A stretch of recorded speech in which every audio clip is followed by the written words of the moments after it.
podcast is part of the Sports Social Podcast Network.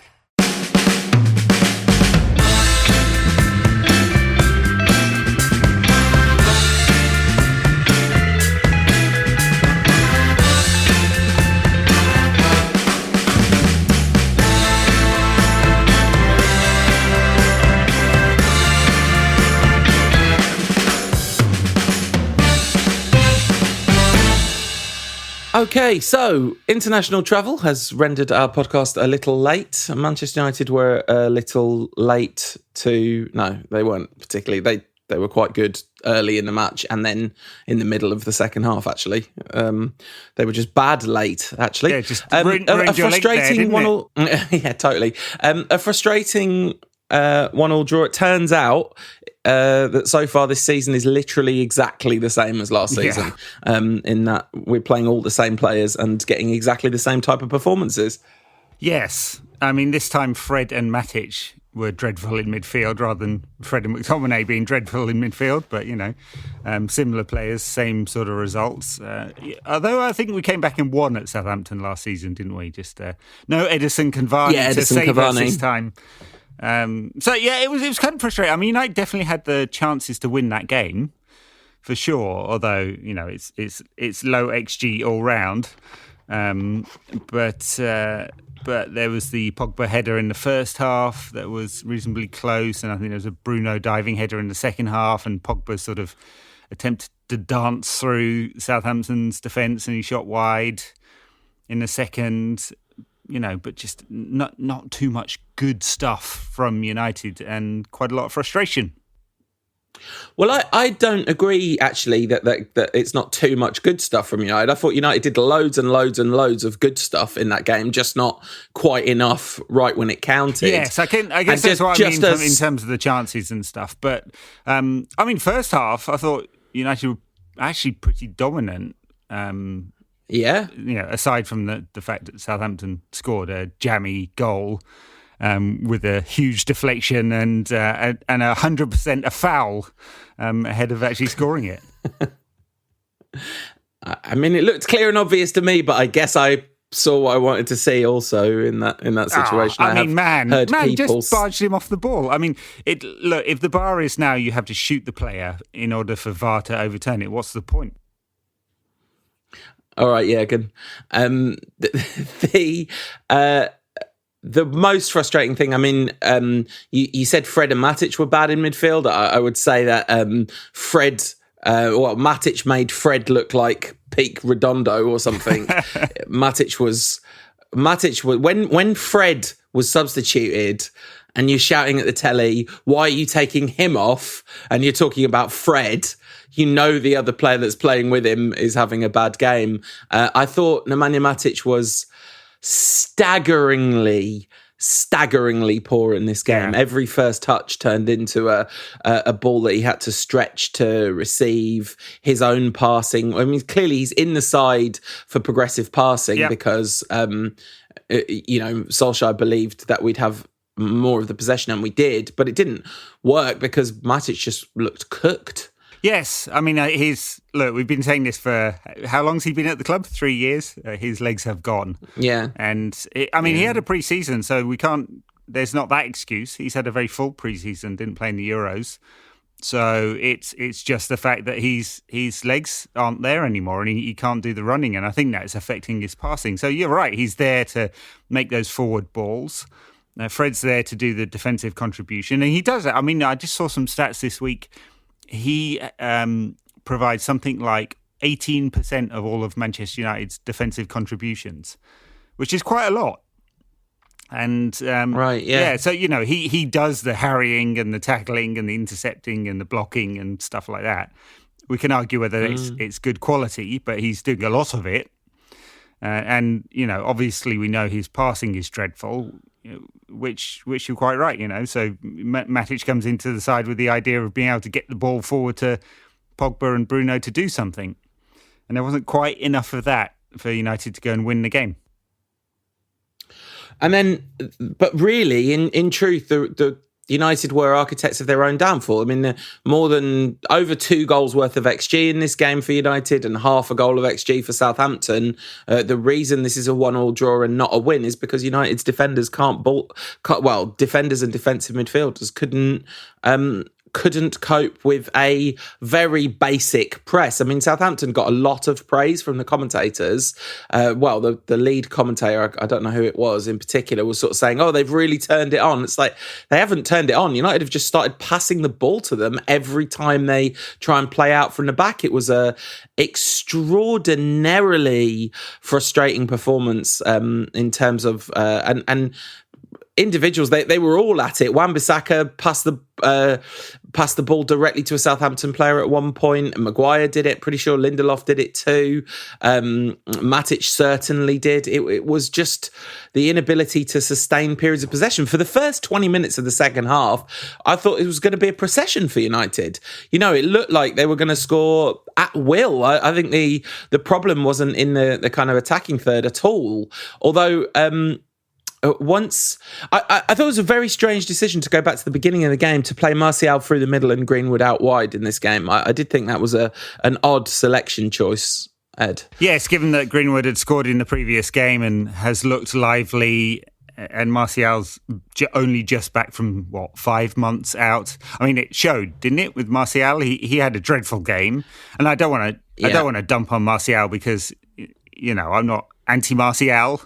By any means, it's hard to see where he goes from here after a dreadful last campaign. I mean, he was terrible all last season, and injuries bit into that as well. And he's had a really poor game today. So, don't want to be too reactive, but the evidence isn't looking strong that he's going to make some comeback and be the Martial of old.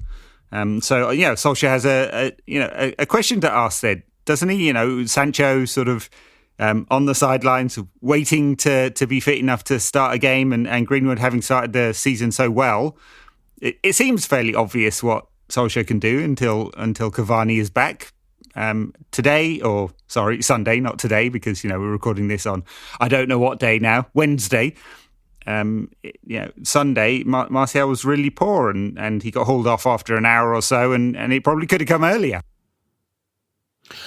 One thing that was telling, though, was after the substitutions, United did sort of lose all impetus, really. And I do think taking Fred off for McTominay was a very, very strange decision in that game. I don't know if there was a fitness issue or what. He was trying to just get some more bustly movement forward. But it seemed like taking Matic off would have made the balance of the side work a great deal better. But I mean, whatever, the problems were serious lapses of concentration and individual errors in defensive performances. And the goal, United's goal, was lovely. I mean, the finish was not terrible, but the finish looked scrappy. But the build up to that was really nice. Pogba involved twice. Pogba had a good game. He's not getting excellent. Yeah, he's not getting the ball as much as he does when he's playing in a central area, but he's creating more because he's much higher up the pitch. And I think this is the quote unquote solution, I think, to the Pogba problem at United. It just creates other challenges, doesn't it? Because now in central midfield, United are sort of mid-table level. And they're world class up front with all the other attacking options, or could be, should be this season. So it's an interesting balance or challenge for Solskjaer to try and solve. But I thought Pogba was excellent again, heavily involved in that goal. Managed to just toe poke it to Mason, who got the shot away, and it was enough. I'd love to be able to come up with some sort of clever tactical reason for understanding why United kept shooting themselves in the foot, but it really did just look like a sort of concentration issue, a nerves issue, something along those lines. Maybe it's a little bit about the sort of relative lack of movement ahead of the defenders from the midfield. Maybe it's something to do with that, but it just happened over and over and over again, and United really surrendered impetus because, as you say, Pogba was excellent, and after that first goal, it really did look like a matter of time. I figured that Sancho would come on and maybe tear it up from the right-hand side with Greenwood moving into the centre. That was definitely the substitution I think everybody wanted to see. Sancho played all over the the place, played on the left quite a lot. Although I do think ostensibly he was playing off the right. But Greenwood through the middle made a big difference, and Bruno and Pogba both looked kind of at it. And then for that last 20 minutes, it was just immensely frustrating, and felt kind of back to square one-ish. So I'm sure the addition of Varane to that back line and starting with an attack of Pogba on the left, Greenwood in the middle, and Sancho on the right, and things look a lot brighter. I think so. I mean, there's Wolves to come next week, and we may well see Sancho starting. That'll be an extra week of training, another half an hour he got. I don't think they've got a behind closed doors game arranged for this week. They did have that one against Burnley last week just to get some of these players extra time, but they've all had a lot of training now, and we may well see both Varane and Sancho start in that game, and I think it will add a big. Certainly going forward, it's going to add a lot, Sancho, because I think it still seems the narrative, so that I see on the internet, so, take that with a pinch of salt, is that people expect Sancho to be hugging the touchline and pinging in crosses. He's not that player. He's going to be playing, intricate, join-the-dots football up front, which will work extremely well with Bruno, Pogba and Greenwood, I suspect. And there'll be a lot of flexibility. He's a very flexible player, and he's going to add a lot of creativity to that side. So, it's coming sooner or later. It's coming. Of course, the sub that happened late in the game against Southampton, Ole's Hail Mary was Jesse Lingard introduced. It'll be interesting to see if he gets any minutes, because it doesn't look like he's being sold. So this is the final year of his contract, and he's going to be coming on for 5-minute cameos once a month or something like that. I mean, the other thing in terms of substitutions is just Donny van der Beek. I mean, I don't know what the guy's done. He doesn't even get a 5-minute cameo anymore, does he? Jesse Lingard gets his 5-minute cameo. I mean, Van der Beek's agent saying everyone knows that he can't have the season that he had last season, and I think Solskjaer has made some public noises about some, playing him more, but I couldn't help thinking that if you want a progressive passer alongside Fred and the number 8 role, maybe he's a better choice than Nemanja Matic. I don't know. Yeah, I mean, not to go over old Gran too much, but it's obvious Solskjaer doesn't trust him as an 8 or a 6. So clearly, he doesn't even really trust him as a replacement 10. I don't think so. Look, I think this is all about the market. If United could get a fee for Van der Beek, I think they probably would have sold him. Same with Lingard. And maybe one of the central defenders, because they've got a hell of a lot right now, although Tuanzebe has gone to Aston Villa on loan, hasn't he? So there's just no market. It's very, very hard to get a fee for players, or any kind of substantial fee. So, I wonder whether the bean counters are going, well, maybe if we wait a year, there's a more chance of getting a fee, because it's probably a loan at a number that's lower than the amortization on Van der Beek's fee. So, it's not providing United any value, so they might as well just have him in the squad, just in case. Yeah. It's just awful for the player. I mean, it's a horrible move all round, isn't it? Yes. So there's been some activity in the transfer market. You mentioned Tuanzebe going on loan to Villa. Andreas Pereira has found a home for himself in Brazil. He's going to play for Flamengo. Weird. Which is that's a cool loan move, I tell you. Yeah. I mean, the problem is there's no money in Brazilian football either. So this will be a small loan fee with an option to buy at 20 million euros, it sounds like. And, that option wasn't taken up after he had a pretty average season at Lazio last season. I mean, Brazilian football is not the standard it was when Pelé was around. Players normally of Andres Pereira's age are disappearing to Europe, not back from Europe. So, I don't know, it's an odd one. I presume United are paying most of his wages as well. And this is some kind of shop window, but it's not much of a shop window. Marlon Brandon Williams has made the move to Norwich City, not Southampton, where there were some issues around money. I wonder if United have moved on the money, or Norwich are prepared to pay a substantial amount of Williams' wages. Yeah, $1.5 million loan fee, so says the internet on this one, which isn't an awful lot. And here it's different because I don't think they're looking for a shop window. I think they're hoping he can rediscover the form that he had when he came into the side ahead of Luke Shaw, and seems to have lost for whatever reason that I don't know.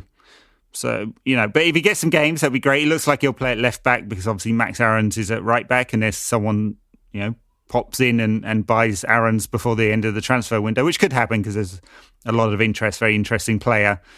And United need some cover at right back. There is none now in the squad at all. So, maybe Atletico blink and Kieran Trippier becomes available. They'll do that deal. Otherwise, Aaron Wan-Bissaka is going to be playing 60 games again this season, I imagine.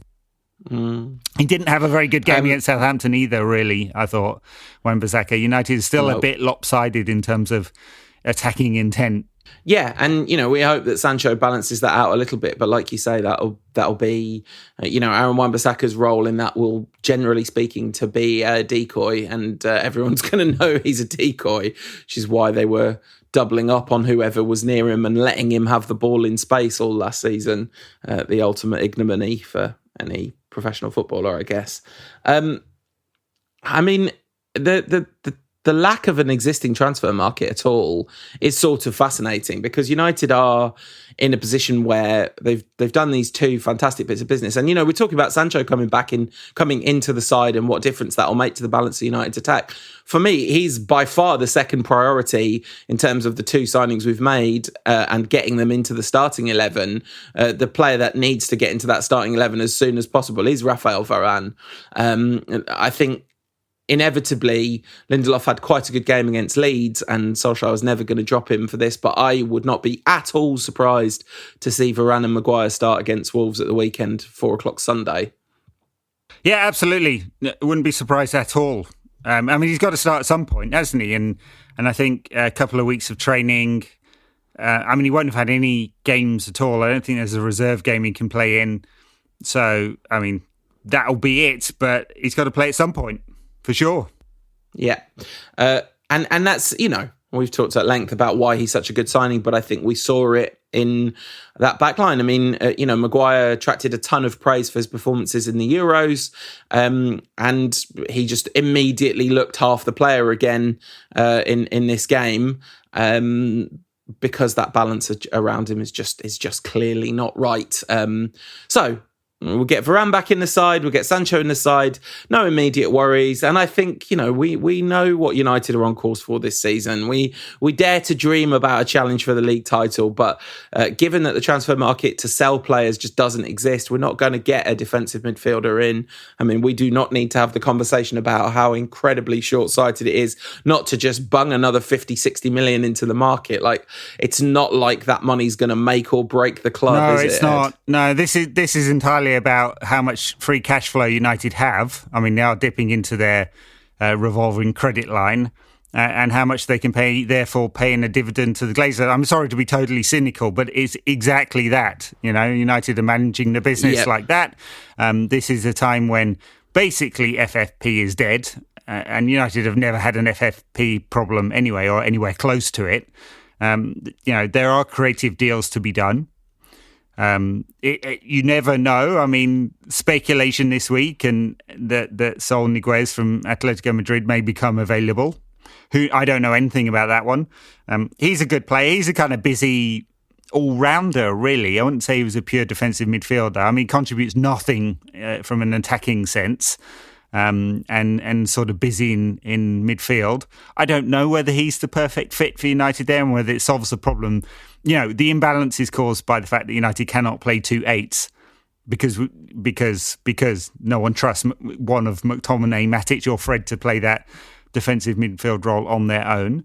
And so that would, as well as just quality and numbers in central midfield, that maybe would solve a problem. As I mentioned last week, I really know nothing about Edward Camavinga. There's mixed reports on him. Very young, very talented. Sounds like he would rather go to one of the big Spanish clubs, if you believe the press, or Paris Saint-Germain, wouldn't everyone? Big numbers on the contract there, and he can run down his contract, so maybe available on the cheap. And clubs have been taking staged payments. United have done the deals for Varane and Sancho because they're paying these fees of 70 million and 40 million over 5 years each. Lots of creativity can be done in the market right now because there's no money. Yeah. I guess the one serious issue is the crazy inflation of United's wage bill and not getting any of the players. I mean, that Phil Jones contract, Phil Jones is a player who had genuinely phenomenal potential, whose career was wrecked by injuries and shouldn't be a figure of fun. He's a figure of fun because his face is funny, and that's really sad given that his career as, what he could have been has never got close to being reached. But when United gave him that contract, this isn't like, in retrospect, that wasn't a very good idea. Every single one of us was going, what the hell are you even beginning to think about playing at? And it's just such a good example of how the squad's been mishandled over an extended period of time. And these players I guess United couldn't have predicted the middle of the market completely disappearing. But I've got a sort of more general question, I guess, which is, do you think that there'll be any return to action in the middle of the market at the back end of this window? Do you reckon the next week or so is going to see clubs making big moves, or is everyone just going to go, do you know what, let's just try and do it with the squad we've got? I mean, in terms of the Premier League, I think that's it. I don't think there are any huge moves to come. I'd be really surprised. I'd be really, really surprised. I think there may be some creative ones, as I said, loans with options, 2-year loans with options, all sorts of stuff to manage the cash flow. Because there has been, hundreds of millions of pounds sucked out of the Premier League, so we shouldn't expect and the Premier League is still the richest in Europe, as we've seen this market. There's not much happening elsewhere unless you believe that Real Madrid's apparent £130 million bid for Mbappe is actually real. It's not, I don't think. But I'd be really surprised. But hey, weird things do happen. It's going to be like, look, we all have big hopes for this season, don't we? Those two signings are big moves forward. United should be better than last season, but there is still that big hole, and there's that's a weakness that United haven't plugged, which isn't a weakness at City, because City have 97 world-class midfielders and 0 forwards, and isn't a weakness at Chelsea. I mean, although they're short on numbers in central midfield, they've got high quality there, haven't they? And high quality everywhere else. And Liverpool, well, we'll see. They do have some, problems in their squad, and they're not spending big, much to Jurgen Klopp's, sort of chagrin. But we imagine they're going to be probably better than last season. And even when they had a desperately poor season last season, they managed to make fourth. So the challenge is bigger for United, even if United have made a couple of steps forward. Yeah. And it's time to, it'll be the next few weeks where we start to see how much of an impact that those steps forward will have made. I really thought that we would have enough to beat Southampton. And really and truly, we did have enough to beat Southampton. We just, got, and the goal we conceded was spectacularly unfortunate. Yeah. They had one other really good chance, which was the one where, I can't even remember his name, the player they signed from the Championship. Armstrong. Had the shot. Yeah, Armstrong had that shot, which De Gea did a decent job of saving one-on-one. So, a little bit of misfortune, but it's not like there were huge. When your best XG chances are all headers, you're like, you can understand why none of those go in because headers are hard to score, aren't they? I mean, we did cause all manner of problems from set pieces, by the way. Worth a mention. Maybe United's new set piece coach is making an immediate difference. Well, hey, maybe it's the best signing of the summer because it's a big weakness, isn't it? And they've gone and addressed it, and that's what gives me a little bit of confidence that they've plugged in some of the coaching gaps. They brought in a few new coaches actually in the background, as well as into the under-23s. So there is a vision.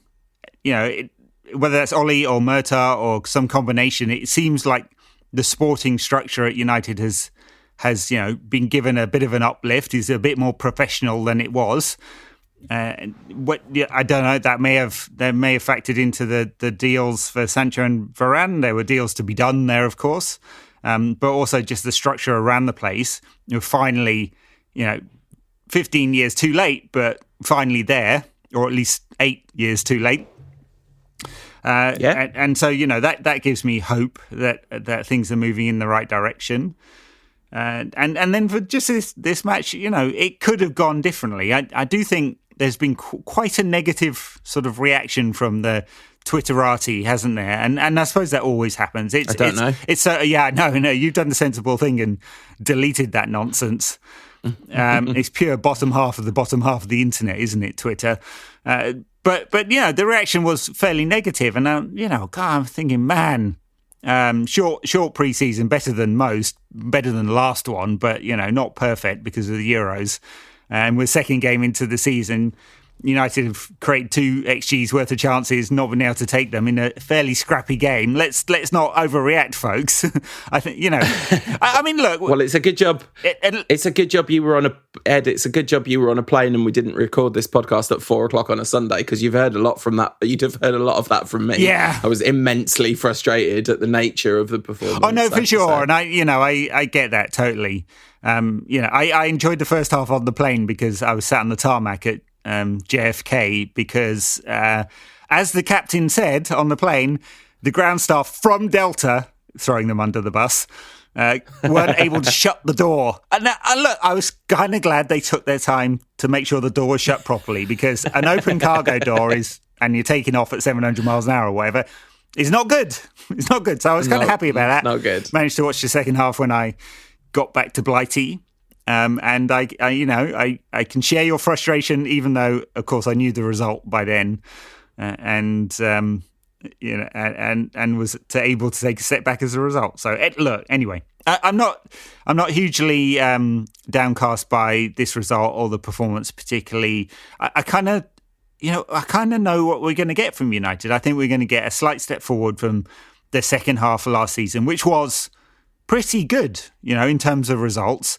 Now, there's some vagaries of sort of stats that we have to factor in here, where United kind of outperformed in terms of results what the stats say they should have done, especially away from home. And now we got fans back. Is that going to sort of change the balance of away results as well? I don't know. I mean, it has done in aggregate. Whether it will do for United, I don't know. So there are some question marks there. United's performances at home will have to improve if, for some reason, the away performances sort of revert back to the mean in some way. But, the only thing that makes me feel slightly wary from my second place prediction is I think the challenge from Chelsea it looks like it's going to be very strong, doesn't it? So. Yes. Yeah. Yes, and I think I predicted that we'd finish third, right? Yeah. And that's still what I think. And in a way, Gary Neville made this argument, didn't he? He said United can move forward while finishing fourth, and that may well be true. It's just a stronger Premier League this season than last season. Yeah, that is absolutely true. But they.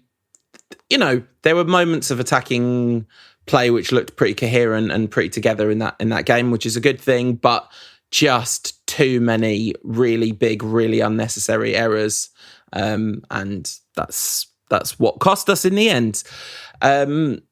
Wolves have lost both of their Premier League games, so they won 4-0 in the Carabao Cup this week.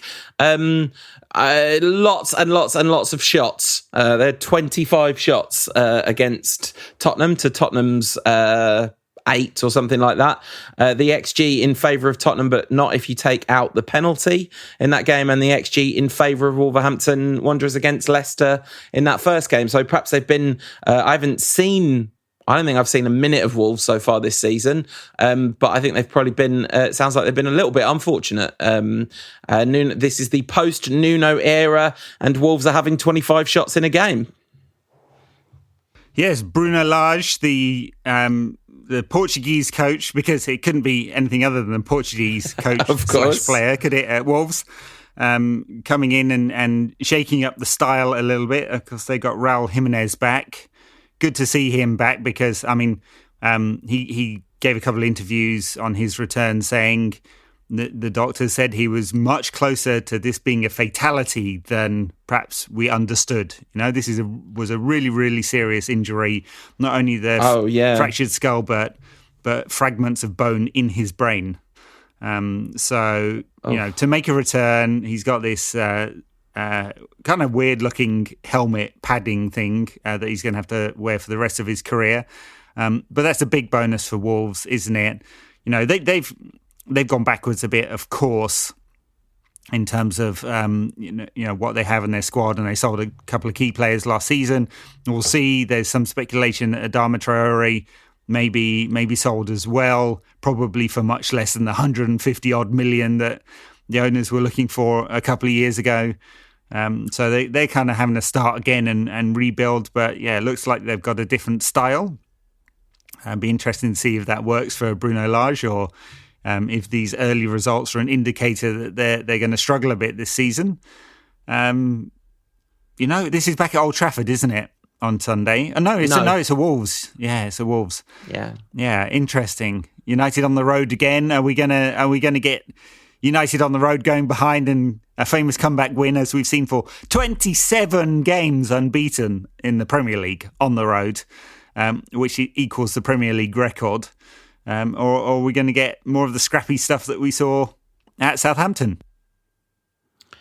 Well, I don't know. We could get both, because that's what happened at Southampton was we went behind and then addressed it at least to a non-losing position.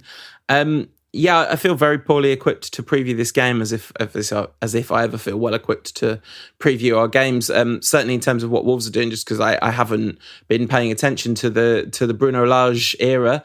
I like the fact that they didn't just get a Portuguese manager; they got a manager with the most Portuguese possible name. You've got to go full Portugal when you pronounce his name, haven't you? Yes, full Bruno Fernandes situation, isn't it?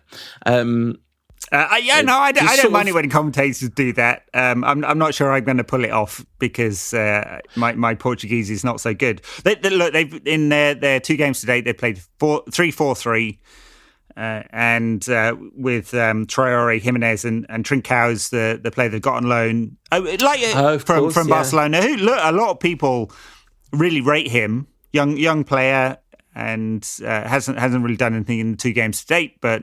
They think he's got a real potential. So it's certainly an attacking looking lineup. Neves and Moutinho's the double pivot, which is Moutinho maybe old but very high quality. So there's it looks very different to the Nuno era. Maybe that means it's going to be more open, because you know what? If it's open, United win the game. Yeah, absolutely. They certainly should. I do think this game, in theory, should suit United quite well. The reason that I find it impossible to predict is just, I said this when making a prediction that we'd beat Southampton 4-0. My brain just tells me that the same thing that happened in the last game is going to happen in the next game. But really and truly, systemically, I think United will be fine. It's whether they take the opportunities they create and whether they cough up unnecessary big chances through lack of concentration at the back again. They didn't do that at all against Leeds, and they did it a lot against Southampton. Yeah, let's see. It's I don't know how much more reductive you could be, but it's which United turn up, isn't it? It's been like that for since the beginning of last season, basically. Look, even if, structurally, I think it's fairly sound. Caveats of the obvious weaknesses that we all know are there, and United just got the bigger weapons. There's just so many more options. Cavani may well make the bench. I'm not sure. Could do. He's out. He's out of isolation, and we'll see about that one. But just so many weapons up front, and we're not just talking about Phil Jones refusing to give up the number 4 shirt. Weapon. But wow, did he refuse, or was he? I don't know. Was he asked? I imagine he was not asked. I honestly don't know. It was just one of those stupid stories going around. Kind of funny though. He may well disappear, Phil Jones. Apparently on loan to a Championship club because he should do to go rebuild his career. And United are getting no value out of the £150,000 a week we're still paying the. Yeah, 4 letter word. Absolutely remarkable. Yeah. Anyway, so look, loads of options. Well, it's not his fault. Why? I hate this. I hate that he gets all this opprobrium. What's he done wrong? Well, apart from not being fit, which it could be just pure luck and none of it's his fault, or it could be he's not looked after himself properly. I don't know. Yeah. I don't know. It's just, these are people. They're real humans. Like, they're not just, Phil Jones is not a cartoon character. No. Phil Jones is that alien out of Men in Black, the one that's inside the skin of the farmer. That's Phil Jones. He's not human. I've seen that. I've seen the evidence. His face is not human. I hear you. Just doubling down on abusing another human being for entertainment. I am, yes. Yeah. Isn't this what this pod's about? No. All right, so prediction for the Wolves game. I think United are going to win. Wolves they look like they've started the season slowly. They are more open. And I know there'll be fans, Molineux, and that's upped Wolves' game against us a few times, hasn't it? But I'm going to go. Going to go for a 2-1 win for United. I am going to continue to predict the last thing that happened will happen again, and predict a 1-1 draw. Patreon back and stay tuned. We'll talk a little bit about the rest of the football around England at the weekend, and everyone else. We will see you next week after the Wolves game. Thanks for listening. See you then.